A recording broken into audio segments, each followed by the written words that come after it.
Welcome to the Business of Race podcast, where we examine issues of race and racism, how they impact businesses, and what organizations can do to effectively address those issues to create a better working environment for everyone. I'm your host, Regina Newkirk-Ricci, the Director of Equity for 90 Forward, a racial justice and equity nonprofit based here in Jacksonville, Florida.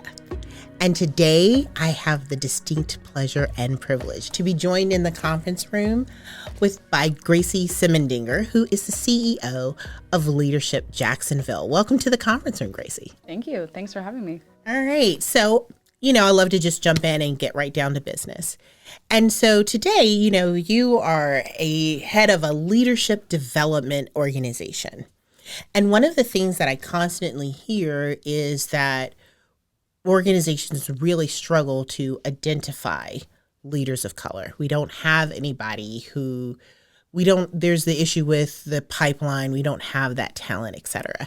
And I think there are a lot of barriers that we can address that contribute to that perception. But today I really want to talk about developing leaders of color. Mm-hmm. So obviously the majority of this is going to be talking about what organizations can do for current employees to develop and mold them and grow them. But let's start with the first thing in getting some potential talent in the door. So as I'm hiring, I might not be hiring the senior vice president, but if I want to have hiring strategies that would give me more options for who could be the senior vice president in 8 years, what are some things that should be a part of my hiring process, or what are some talents that I should be looking for particularly in employees of color, to look for those leadership traits? I think for me, as I've hired employees over the course of my experience in the nonprofit sector, I'm always looking for life experience, because I think that you can have great accolades when it comes to your schooling or graduate school. And so, but to me, the real work gets done when you're caring for yourselves and your families, and, have worked, a number of years. And so one of the suggestions that I offered to my previous employer at the time was, do we really need a bachelor's degree for this position? Do we need an associate's degree for this position? Will a high school degree be enough, as long as there's experience associated with that? And so that was a way for us to cast a different net, I would say, than just saying, okay, you need to have this sort of level of qualification. I also think that when it comes to identifying people of color, you're really looking outside of, for instance, my specific circle of influence or connection. And so how can I position roles or volunteer opportunities in ways that I'm, reaching folks from different communities or different backgrounds? Right. So you really want to ensure that you get a diverse pool to start with. Yes, right? Absolutely. All right. And so, I find it interesting that you're talking about life experience. I've actually had a couple of conversations where people are saying, we're really looking at that college degree required, because I think that's sort of a default position. Mm-hmm. Do you really need a college degree to do this type of work, or could experience really lead to that? But you also mentioned life experience. What are some life experiences or things that you might look for in that category that would indicate to you that person has leadership potential? Gosh, right off the bat, Regina, I just think of somebody uprooting their family and moving to a new city, and deciding, that they made that decision to move and really getting roots in a new and different area. Mm-hmm. To me, that exemplifies a lot of leadership, because you're leaving behind what you have known, or pulling your kids out of school or something like that, but you have decided to raise your children, or to move your life into a new area. And I think that is just one example of ways that people can show, that they're adventurous, mm-hmm. and they're willing to take risks, but they know that they have what they they have what it takes to create a new life and a new home for themselves. And so that is just one example of something that I think of when I think of people just doing a little bit of life flavor, as opposed to maybe you've always are from here and always grown up in a specific neighborhood. Well, what have you done outside of your neighborhood? I think volunteerism, especially grassroots volunteering, giving back is another way to show leadership, or at least an interest in community service, and especially in the work that we're in, nonprofit work, that is really important to ensure that that's a value that employees carry for both Leadership Jacksonville and really the sector as a whole. And then I would also share that if anyone has specific mentoring or menteeing relationships with individuals, so not only mentoring younger individuals, but also talk about how they have mentors or confidants in their lives that help them in various situations, or just a sounding board. That's another way, showing leadership. Right, we can't do it all alone. Right. But we certainly, I think, know enough people that may be able to offer us some great sound advice. Mm-hmm. And so just using those examples as ways to say, this is leadership, right? We're looking sort of externally and having more self-awareness to say, I'm seeking, external guidance or just help or support. So life is hard. Right. So asking for help is a great example of that. But that's really interesting, because I think all of those examples that you named are not what would be the typical thing that you'd be like, yeah, this is going to be a great employee. But they really do exemplify those characteristics that you want in an employee. I want somebody who's going to be willing to delve into something new, to be willing to take a risk, right? To be willing to be uncomfortable in a new environment. Mm-hmm. Because that's exactly what it'll be. Right? It's a new job, right? And really sort of saying, okay, this isn't going to be the same, and being able to take those temperature checks to understand that, okay, this place is different than this one, so I have to do this differently, and dig into all of the things that are required when you move to a new city. Or the fact that you said like mentoring really shows some initiative, right? Mm-hmm. As well as the ability to self-assess and to say, I don't have these skills and I need somebody who can really help me develop these skills, which is, again, what you want in a leader, somebody who's going to know what strengths they bring to the table, but also know their areas of weakness so that they can bolster those, and they're less likely to lean into those areas in making decision making. So those aren't typical things that people look for, but they really could be solid indicators. I would also share that in a general traditional interview, I'm not sure that those questions are really asked to get to the root of some of these things that we're talking about today. Is, if you're traditionally just going through, the same, checklist of questions, you're not really getting to know the depth or the breadth of a person or their, individual values if you're not asking some of these questions that are unpeel the layers of about someone's life or some of the leadership abilities they've demonstrated throughout the course of their, tenure. Mm-hmm. And so I think that's a extremely valuable point, that not only do you need to look at different things, but maybe we need to ask some different questions, right? So we've done this great job of diversifying where we're putting our notifications out to get more diverse candidates. And we've changed some of our interviewing practices so that we're looking at different things, valuing the same things, but looking at them coming from different places. Mm-hmm. And now we have more people of color in our organization, but maybe they're at lower levels, because we see even in some of the most diverse organizations, when you start talking about leaderships, those decision-making roles, senior roles, we're talking around 3 to 5% of people of color. So what are some things that you would do? And even in Leadership Jacksonville, what are some of the things that you do to develop and grow leaders, even in your own organization, because that's going to be the best place to get those people from, is right in your own backyard, right? So what do organizations need to do to help those leaders grow? So I think it's twofold, and they're a little contradictory. So let me explain them both. I think one is when you recognize talent, you feed talent, you provide more opportunities for individuals to take on other projects or more comprehensive projects and really shine. Like my role as a executive director is to ensure that my team's successful, because that makes me look good. That makes us all successful. So I would say that in providing additional opportunities for those that just have an interest and curiosity to learn, like how do you continue to feed that, because you don't ever want that to dimmer. Or to dim rather, and so continuing to feed that. But I would say that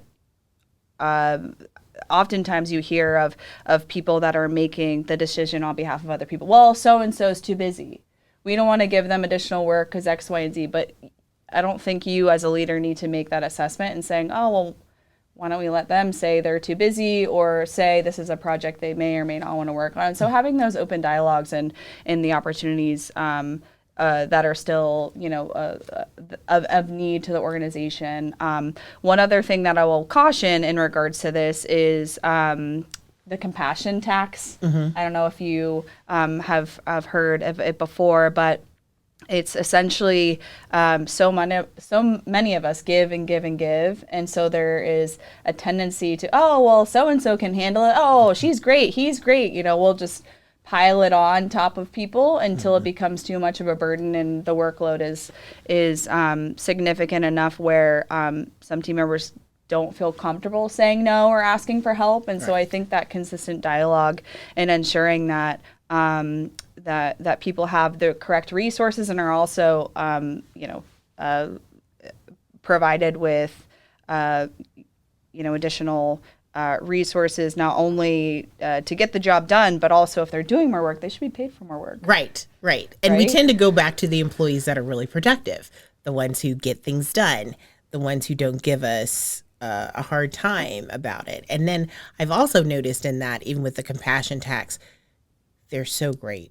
I don't want to lose them. So this is an employee who has performed over and over and over again, but because they become such a vital part of your team, then you don't want to consider them for promotional opportunities or another job that may be outside of the department that would be an area of growth for them because you need them.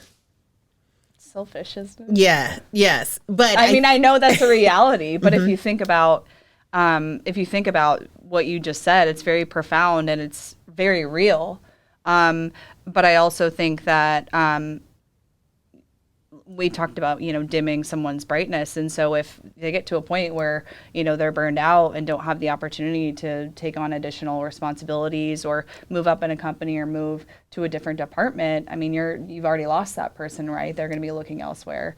And so, again, I think it just goes back to effective communication between the manager and the employee to really understand, what is a motivator? Like, is it additional time off? Is it, additional, raise? Is it like what really ensures that the employee knows that they're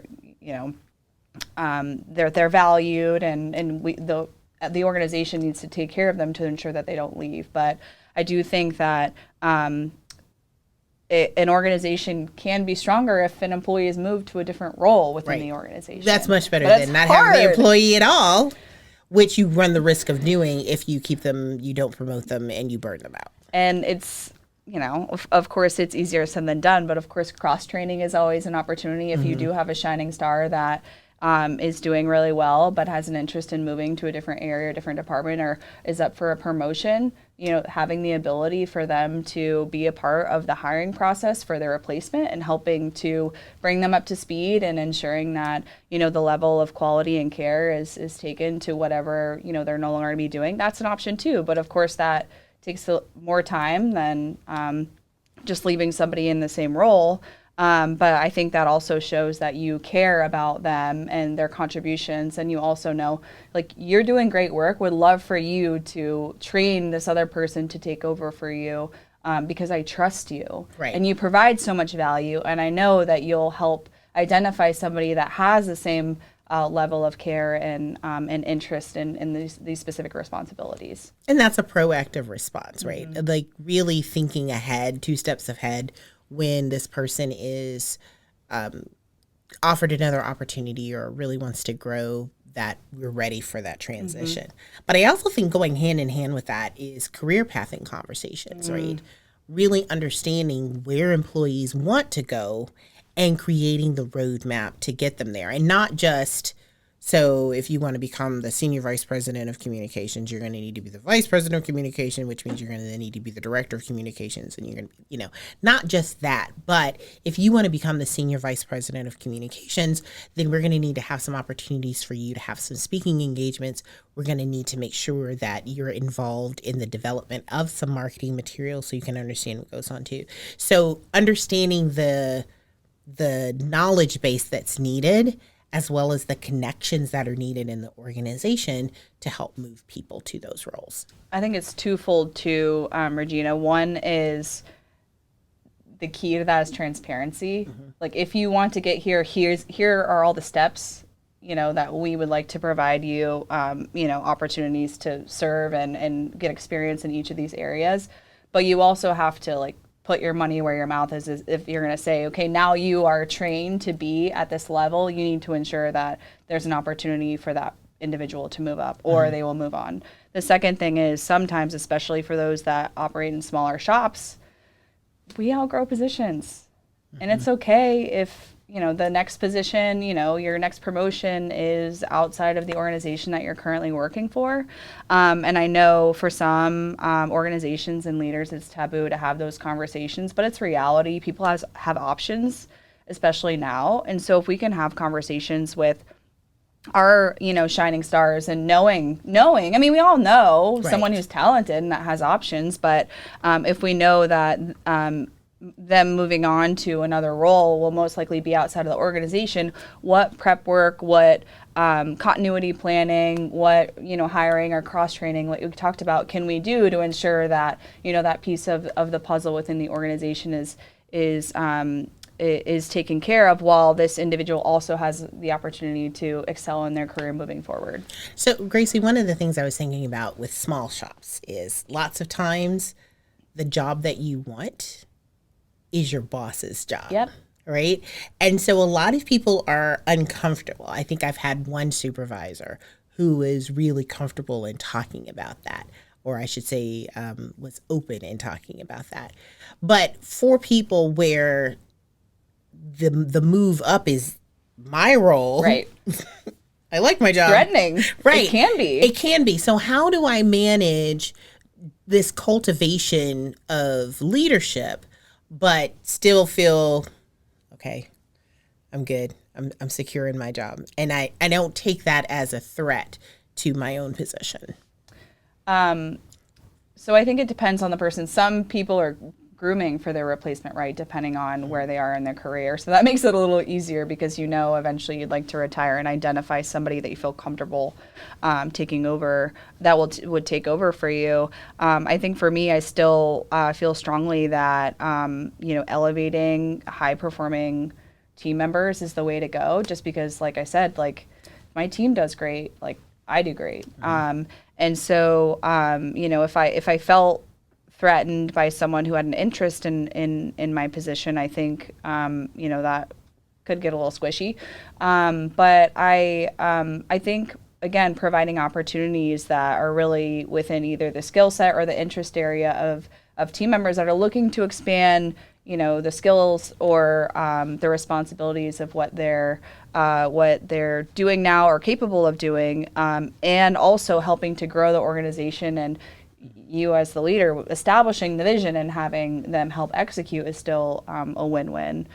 So I don't know if I have the direct answer for, well, perhaps if somebody's gunning for your job, that may make things a little bit more challenging. But again, I just think how important trust is to an organization and to, a supervisor and employee relationship, and then also effective communication and giving that constant feedback both ways, right? And I think that can be hard too. A boss always, wants to give feedback one way, but also I can't be a better boss if you don't give me feedback too on ways that I can be a better boss and better support you in what you are going through. And I also think taking that out of the evaluation, like the evaluation should not be the only time you're getting feedback. No. And it's not really the time to have let me also tell you what you're doing wrong with your job. Nobody's going to do that because I want a really great evaluation. Right. I was going to say, no one's going to be honest with you because they're just going to hope that it's a great, a great review and, hopefully they get, merit increase or a bonus at the end of the year or something like that. But I think that constant feedback throughout the year, maybe even either structured or structured comments and conversation once a quarter, just so you can, because if I don't tell you that I'm mad about some process that you've been doing it this way for a year, how do you have time to correct that?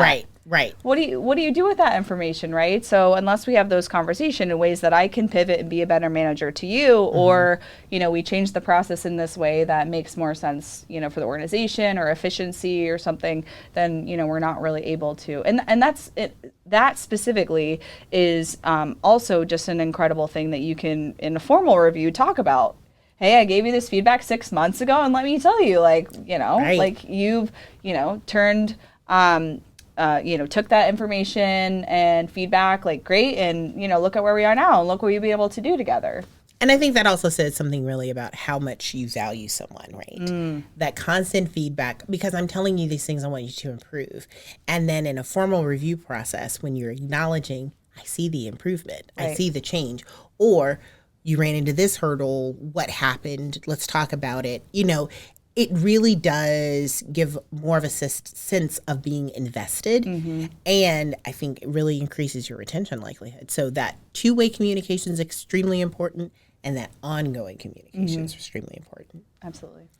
So one of the things that I found interesting, I was in a group mentoring program at a corporation, and they did a C-suite tour.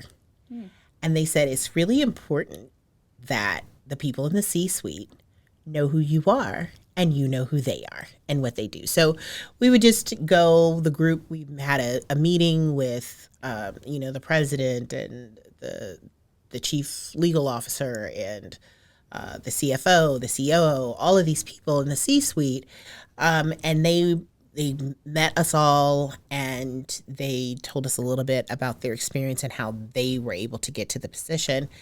And I thought that was really extremely valuable, often overlooked, the exposure element, because it means something to me that, I've heard the stories, people I want to, do this type of work. I want to rise to this level. How did you do it? I learned from that. But it's also something when the president sees me in the elevator and then he says, hey, Regina, how you doing? Right? So what role does exposure play in leadership development? Huge. I mean, what's the saying? You can be what you can see. And so if you don't have exposure to, C-suite executives or anyone that is at that promotion level that you have an interest in, I mean, when we talked about mentoring, mentee, like that feedback on earlier, when you think about, well, if you want to reach out to someone who is, we talked about the SVP of communications for a company, it'd be great to establish those relationships now so that when it comes, a time to help, career map, you have, a confidant or somebody that, is at least an acquaintance where you can take out to lunch or grab coffee with, or, spend 15 minutes even in the break room and pick their brain about what projects they're working on, what advice they may have for certain situations. I love that concept of doing that sort of tour to meet those that are at those levels, because I don't think they often think about people outside of their departments or really at their C-suite level, because those are the majority of the meetings that, they're with those individuals. And so for them to broaden a little bit, and that just increases the scope of awareness they have for the organization as well. Yeah, and then, it's some different opportunities, some different names that may come to mind when, hey, this committee is forming, or we're going to put this group together, or we're having this little think tank, right? And so those opportunities come up just by proximity, and name recognition. Right. And so again, that way to develop those leaders and that talent, and giving them that exposure. I don't know anybody who is in the C-suite that their first time in the C-suite was when they got the job, right? So really putting those kinds of things into place, even in small ways, I think can really just have a tremendous impact. But that also goes back to knowing where your employees want to go. And I feel like those conversations don't happen enough. I don't know if people, again, really want to keep you focused on the job, if they don't know how to have the career pathing conversations. But I really feel like a lot of supervisors have no idea where their employees want to be 2 years, 5 years, 20 years from now. I think you're right. I don't know if we're having enough of those conversations. I almost wonder if it could be a symptom of, well, I mean, we're all different, right? But if a leader has their eye set on, 5 steps ahead, they might not be thinking about who is going to be taking over them, because they're really trying to scale up to where they want to be and having more of a selfish mindset or, individualized mindset and what that looks like. So that could potentially be a reason that it's not something that is more discussed or developed an awareness around, I also think it needs to be a component of, the HR department and really saying like career mapping is something that every single department and every, manager is going to take part in, and you have to, have this conversation with your employees. It's not just you telling them what their career path looks like, but let's discuss what options could be. Right. And dealing with the fears that come with that, right? You don't want to lose people, but you do want to groom them. You want to grow them. Otherwise, they're not going to stay with you anyway. And we want to maximize what we are able to receive from employees in our organization. Right. And I think a component, too, of these conversations is invest in the development of employees. And so if there is a specific training or even just a graduate course or a certificate, just anything that could be a benefit, set aside those dollars, because that's another way to invest in knowing we see value in you, we recognize you, this is of interest to you, and we also know it's going to help you get to the next point in your career. And letting employees know that that's available. Yes. I have been astounded. So many employees are like, oh, I want to do this course. Oh, we had money for you to do that. You didn't tell me. I didn't know that was available to me. I didn't know that I could tell you I wanted to go to this training. I just go to the trainings you tell me I have to go to. Right. So, that there is the availability to invest in your interest if it's business related. Even if maybe it's not specifically with this department, you may still be gaining some skills that we could use, but there are these opportunities available if that's the case in your organization. Right. And I think just from what I've learned in my short time with Leadership Jacksonville, we're a fairly small organization. And so even if we don't have specific earmarked budget for X, Y, and Z, I have just told the team, like, if you have an interest, let me know. Like, I feel like everything's a conversation, right? I got to stay in budget, right? But still, even if it's something that is not budgeted for, perhaps you may need to go to your supervisor about increasing budget for a team member that has an interest in doing something. I mean, the least they can say is no, right? Or they could say yes, and then it's a win-win. So I wouldn't always just shut the door just because, the budget was created and it's, Right, but even in the fact that, hey, we don't have the budget, let me go talk to my supervisor and see if we can include it this year. And that supervisor says no. The fact that you still went and advocated on my behalf is going to carry a lot of weight with me. Right. And we'll include it in next year's budget. Exactly. Or we'll consider including it in next year's budget. That's how you start to change some of those habits. All right. So switching gears just a little bit. When you working with Leadership Jacksonville and you worked with a number of leaders in the community, what would you say are some of the skills or trainings or area of emphasis organizations should be looking at for effective leadership development? What are some of those things that, or even opportunities that they should create to really have that effective leadership development for their employees? Well, I'm going to be biased because we operate a leadership development program specifically for employees. Ours is really focused on civic engagement and leadership development. And so one of the things that I pride ourselves on for Leadership Jacksonville, what has been built, is that it really takes a deep dive into our community. So I would say organizations that have an interest in having their employees, team members more involved in the community, what does that look like? How do you do it?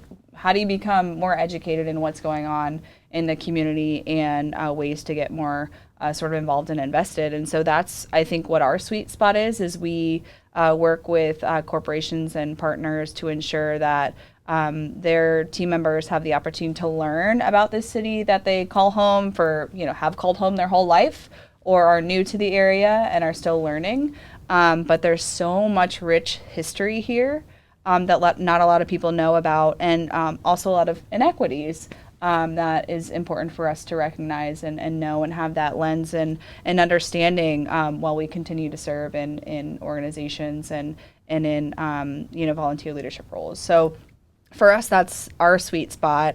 So we really focus on also connecting like-minded leaders together, because we can provide great programming, but I think it's the connectivity between other leaders that are doing, great work in different industries that can, have those interesting conversations that are outside of, the loop of who you currently see on a regular basis at work, or within your neighborhood, or within some of the establishments that you frequent. And so that's where the rich dialogue starts to happen, is when you get some people together that are all passionate about the city, right, and have different ideas on ways to make it better. So so that's what LJ has been working on for quite some time. So I'm going to take from that the importance of networking, just being able to have conversations with other people who are in same fields, different fields, but positions of leadership, carrying that same passion and being able to discuss experiences, wisdom, approaches, a number of things that can happen out of networking. And so maybe just the opportunity to build some networking skills and networking relationships. I mean, this is a relationship business. It's a relationship world, right?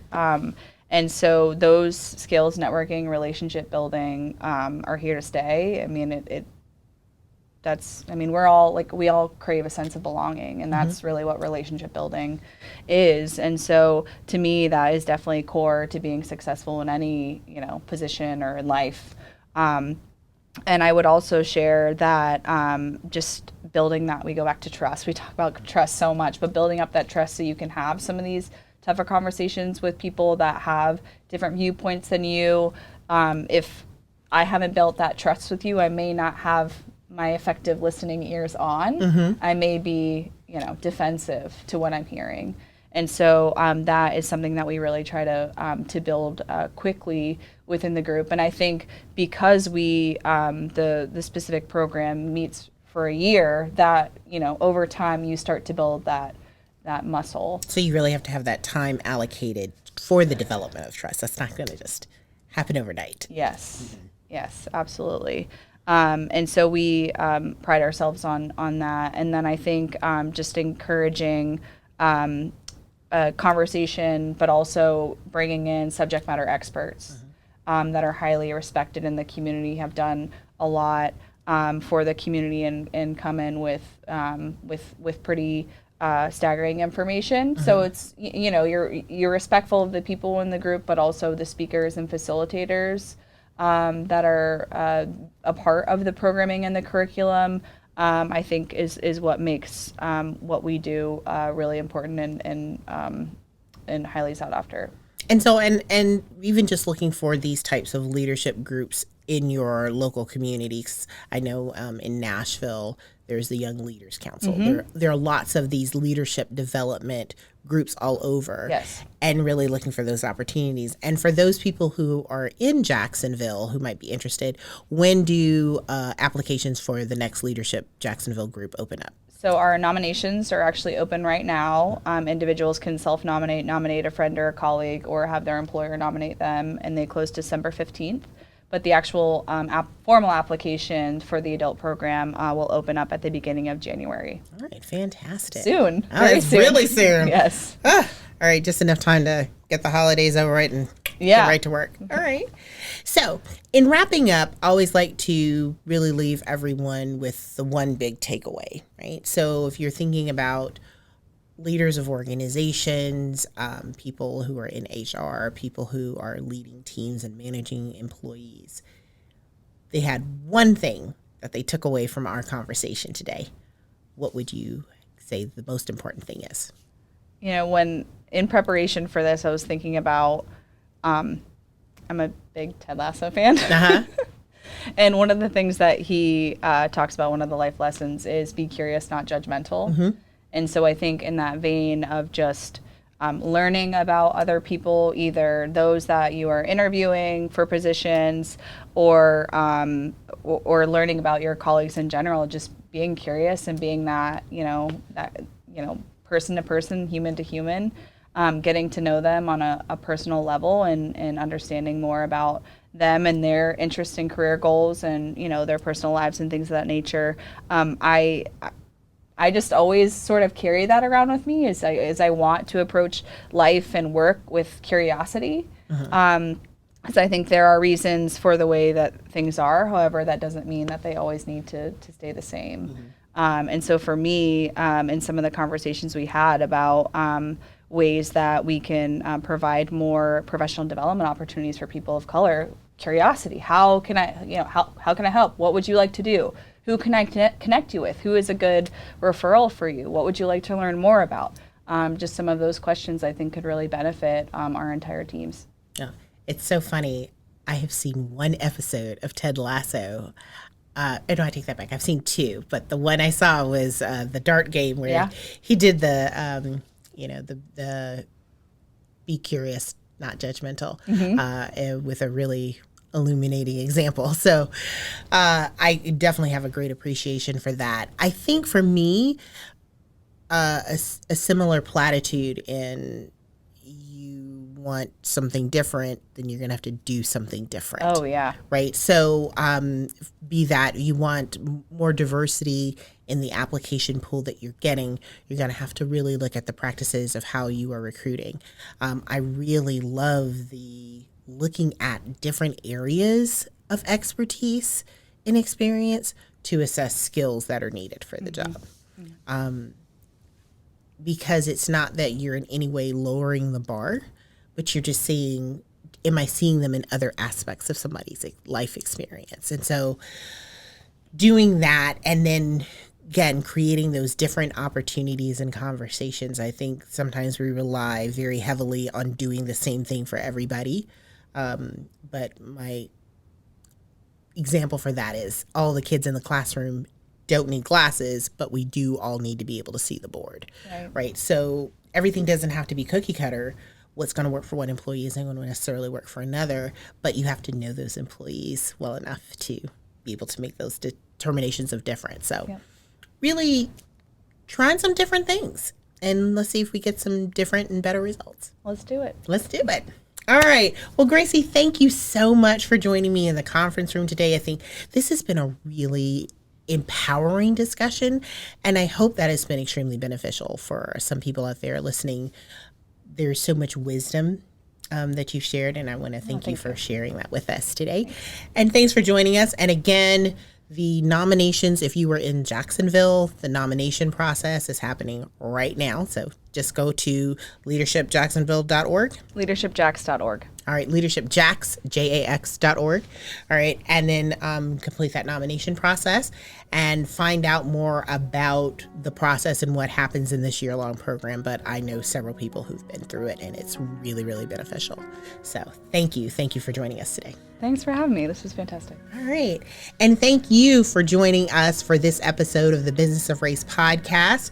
If you want to get more information about what we're discussing, be sure to subscribe. Just click below, as well as give us a thumbs up and like us to really help us know that we are meeting those content needs that you have. It's been fabulous. Thank you so much. And we look forward to seeing you next week in the conference room.